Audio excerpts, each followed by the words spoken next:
इथे कोणीही उठावं आणि काहीही बोलावं अशी परिस्थिती चालू आहे.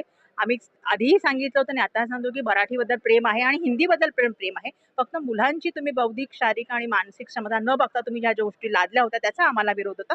बाकी सगळ्या भाषांना आम्ही जेवढा सन्मान द्यायचा तेवढा सन्मान देतो आणि कोणीही या देशामध्ये असं जे वाईट वक्तव्य किंवा विचित्र वक्तव्य करतं त्यांच्यावर कार्यवाही व्हावी. जर काय दिलं असं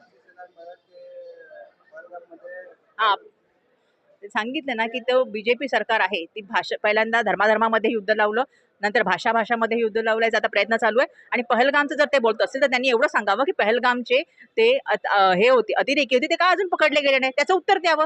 त्याच्याबद्दल तुम्ही काही बोलत नाही तर नको त्या गोष्टी भाषामध्ये भेद करता, भेदभाव करता आणि हे सांगताय ते आम्हाला नको आहे. हा देश आहे, हा संविधानावर चालणार आहे, लोकशाही मांडणार आहे आणि सगळे इथे एक आहेत आणि हे एक म्हणूनच राहतील एवढं त्याला सांगू.